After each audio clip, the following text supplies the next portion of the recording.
प्रिय छात्राः नमो नमः। 8वीं कक्षा में आपका स्वागत है।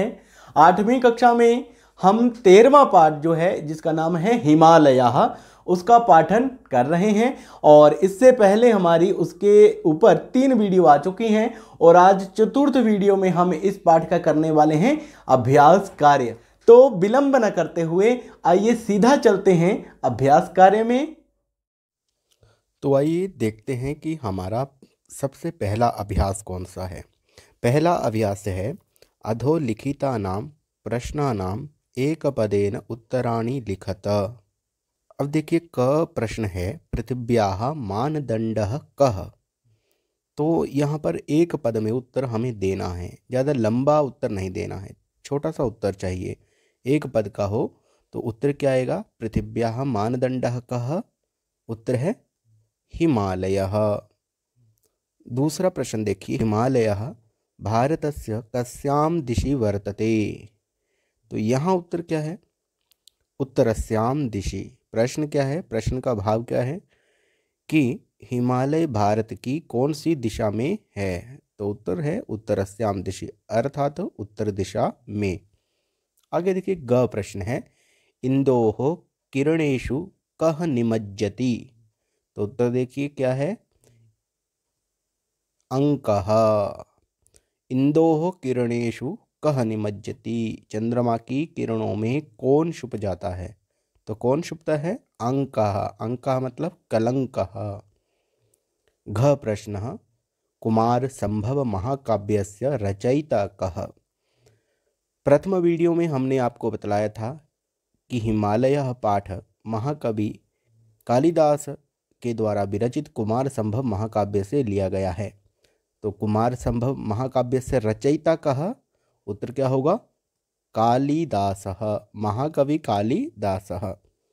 ङ प्रश्नः हिमालयः गुहासु कम रक्षति। हिमालय गुहासु, गुफाओं में, कम रक्षति, किसकी रक्षा करता है। तो उत्तर क्या है, अंधकारम। तो ये अभ्यास करने के बाद अब चलते हैं अगले अभ्यास में। अगला अभ्यास है अधोरेखांकितेभ्यः पदेभ्यः प्रश्न निर्माणं कुरुत। यहाँ देखिए ये एक वाक्य दिया गया है और इस वाक्य में नीचे रेखांकित लाल रंग में आपको एक जैसे उत्तरस्याम शब्द जो है वो रेखांकित दिखाई दे रहा है। इसके स्थान पर हमें प्रश्नवाचक यहाँ पर जोड़ना है जिससे कि यह जो वाक्य है ये क्या बन जाए, प्रश्न बन जाए। तो देखिए हिमालयः उत्तरस्यां दिशि वर्तते, हिमालयः कस्यां दिशि वर्तते।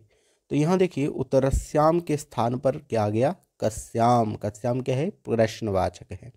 ऐसे ही दूसरा जो यहाँ वाक्य है उसको देखेंगे, पृथिव्याः मानदंडः हिमालयः अस्ति। यहाँ रेखांकित पद है हिमालयः। तो प्रश्न क्या बनेगा फिर, पृथिव्याः मानदंडः कः अस्ति। हिमालयः शब्द में क्या है, प्रथमा विभक्ति एक वचन है। तो जो प्रश्नवाचक है किम शब्द उस वो भी पुल्लिंग के प्रथमा विभक्ति एक वचन का ही प्रयुक्त होगा और आ जाएगा कः अस्ति। उसके बाद देखिए कुमार संभव महाकाव्यम कालिदासेन विरचितम। अब कालिदासेन पद जो है रेखांकित है, इसके स्थान पर लाएंगे हम प्रश्नवाचक। तो क्या है प्रश्नवाचक, केन विरचितम, कालिदासेन केन विरचितम। आगे घ देखिए, घ में हिमालयस्य के स्थान पर यहाँ पर आ गया है कस्य। हिमालयस्य षष्ठी विभक्ति एक वचन में बनता है तो प्रश्नवाचक कस्य शब्द किम शब्द से षष्ठी विभक्ति पुल्लिंग में, षष्ठी विभक्ति एक वचन में बनता है कस्य। अस्मिन् पाठे कविः कस्य वर्णनम करोति। तो ये भी हो गया हमारा दूसरा अभ्यास। अब चलते हैं तीसरे अभ्यास में। अधोलिखितेषु पदेषु संधि विच्छेदम कुरुत। संधि विच्छेद हमें करना है, कैसे करेंगे अब देखते हैं। यहाँ पर सबसे पहले मैं इसका संधि विच्छेद करता हूँ अस्ति उत्तरस्याम का। तो क्या होगा संधि विच्छेद, देखिए अस्ति धन उत्तरस्याम।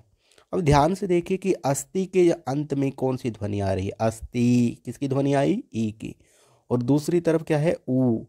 तो यहाँ देखिए ई और ऊ दोनों में संधि होगी और बन गया यू, अस्ति उत्तरस्याम, अस्तियु, ई और ऊ में यण संधि हुई और बन गया यू, अस्ति उत्तरस्यम। आगे देखिए नगाधिराजः, संधि विच्छेद हुआ, नग अधिराजः, नग अ की ध्वनि और अधिराजः में अ से प्रारंभ होकर अ की ध्वनि आती है, तो अ और आ तो बन गया नगाधिराजः। उसके बाद पूर्वापरौ, पूर्व धन अपरौ, यहाँ भी कौन सी संधि है, पूर्व, अंत में कौन सी ध्वनि आई, अ की, और अपरौ में जो प्रारंभ में अ है, दोनों अ मिलने से दीर्घ संधि यहाँ पर हुई। आगे देखिए किरणेष्विव, किरणेषु धन इव, यहाँ देखिए ऊ के स्थान पर व हुआ है, और कैसे हुआ है, दूसरी तरफ स्वर के रहने पर किरणेष्विव बन जाता है। और यस्या तपवंती, यहाँ देखिए यस्य धन आतपवंती, यहाँ भी दीर्घ संधि है। अब चतुर्थ अभ्यास क्या है, देखिए यहाँ पर हमें एक मंजूषा दी गई है और मंजूषा में बहुत सारे शब्द हैं। इन शब्दों को छांट कर हमने जो तो प्रथमा विभक्ति के हैं उनको प्रथमा विभक्ति में रखना है, जो तृतीया के हैं उनको तृतीय विभक्ति में रखना है, जो षष्ठी विभक्ति के हैं उनको षष्ठी में रखना है, जो सप्तमी के हैं वो उनको सप्तमी में रखना है। तो यहाँ कुछ उदाहरण भी आपको दिखाए गए हैं। देखिए जैसे यह जो है यहाँ से आया है यह, और प्रथमा विभक्ति में बनता है, करीभिः तृतीय विभक्ति के बहुवचन में बनता है करीभिः। उसके बाद कि इंदोः षष्ठी विभक्ति एक वचन में बनता है। सप्तमी विभक्ति का यहाँ पर देखिए दिखाया गया है गुहासु, सप्तमी विभक्ति बहुवचन में। अब प्रथमा विभक्ति के देखते हैं कौन कौन से मंजूषा में शब्द दिए गए हैं। देखिए नगाधिराजः, ये प्रथमा विभक्ति में है। उसके बाद सिद्धाः प्रथमा विभक्ति के बहुवचन में बनता है। श्रृंगाणी, श्रृंगाणी प्रथमा विभक्ति के बहुवचन में बनता है श्रृंगम, श्रृंगे, श्रृंगाणी। उसके बाद देखिए मानदंडः, मानदंड शब्द से प्रथमा विभक्ति के एक वचन में बनता है। उसके बाद तृतीय विभक्ति देखिए, तृतीय विभक्ति में किरणैः, क्या आया, किरणैः बहुवचन का प्रयोग है तृतीय विभक्ति का। श्रुत क्षीरतया, यहाँ देखिए लतया, रमया, श्रुत क्षीरतया भी तृतीय विभक्ति के एक वचन में बनता है। उसके बाद देखिए वृष्टि भी बहुवचन का है। उसके बाद कालिदासेन तृतीय विभक्ति में बनता है। अब षष्ठी विभक्ति को कौन कौन से हैं देखिए, जैसे यहाँ द्रुमाणाम, उसके बाद देखिए विघट्टितानाम, उसके बाद प्रभवस्य, उसके बाद घनानाम, ये षष्ठी विभक्ति के प्रयोग। अब देखेंगे सप्तमी विभक्ति के प्रयोग कौन कौन से हैं इसमें। दिशि, दिशि बनता है सप्तमी विभक्ति के एक वचन में। उसके बाद देखिए महाकाव्य सप्तमी विभक्ति एक वचन में है, और क्षुद्रे सप्तमी विभक्ति एक वचन में, और छायायाम स्त्रीलिंग शब्द से, छाया शब्द से स्त्रीलिंग में क्या बनता है, सप्तमी विभक्ति एक वचन में छायायाम। अब चलें पांचवें अभ्यास में। तो पांचवा अभ्यास है हमारा अधोलिखितानि पदानि आधृत्य वाक्यानि रचयत। देखिए यहाँ पर हमें कुछ पद दिए गए हैं, जैसे पृथिव्याः दिया गया है, हिमालये दिया गया है, गुहासु दिया गया है, इंदोः दिया गया है, छायायाम दिया गया है, और इन शब्दों का प्रयोग करते हुए हमने वाक्य बनाने हैं। तो करें प्रारंभ पृथिव्याः।